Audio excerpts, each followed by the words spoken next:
Next question is from Catherine Murphy. Hello, Mr Bowen. Can I take you to something that you didn't actually mention in your speech today, and that's the process for rejigging the safeguard mechanism, which will bring down industrial emissions in line with Labor's policy of a 43% cut. Can you give us a sense of how you'll conduct that process, given that's the live real-world test of whether or not the climate wars have ended? And also related, you've backed the capacity mechanism since taking the portfolio and through the crisis of the last couple of weeks. But why, when you could use the safeguard mechanism, you could engage the safeguard mechanism and create an explicit emissions reduction trajectory for the national electricity market, perhaps pegged to the ISP or something else, without having to create a bespoke, separate policy mechanism, which half the states don't like because they didn't trust how Angus Taylor put it to them and because a number of them think it'll bake in coal for longer. In relation to those, I think, to be fair, probably two questions. Catherine, in relation to the safeguards mechanism, we're beginning the process of engaging in genuine consultation with the sector. It's a big and important policy. We're not going to reduce emissions in Australia unless we reduce them from our top 215 emitters. I mean, that's why we embarked on the politically challenging decision, because we knew it would be subject to a scare campaign, of reforming safeguards mechanism. But it was absolutely essential. We listened to the business community, we listened to the BCA, we listened to the AIG, and we embarked on that reform. From opposition, we have a mandate to deliver it. But it is complicated, hence a serious process of consultation, hence the 1 July 23 start date. So, it could not properly be done this year.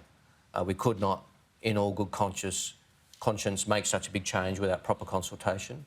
We'll be issuing the first round of consultation documents in August, probably another round in December. We'll be engaging very clearly with the sector.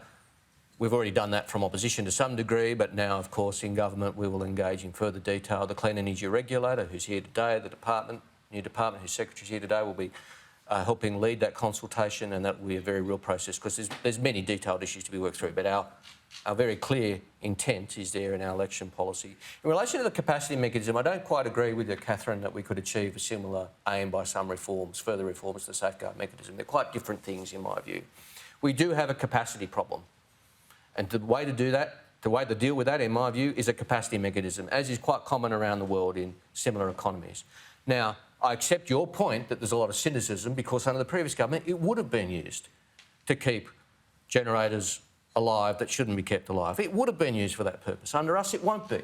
Under us, it will be used as a genuine safety net as we undertake this very significant transformation in the economy. We need that safety net. The last few weeks have reminded anybody who needed reminding that we need that safety net.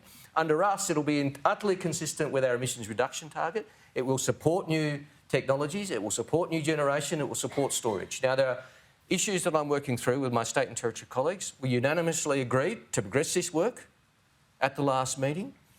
I mean very genuinely, I've appreciated the spirit in which all the state and territory energy ministers are engaging with me on it. It is a complex task. I'm very confident that when I announce the capacity mechanism that's been worked through with the state and territory ministers, the ESB has provided a good start to that work. It's now increasingly handed over to us to work those issues through. We need that safety net, as I said, under that transformation, but it will complement the transformation to renewables, not get in its way under us. I accept the cynicism that it might have happened differently under previous management.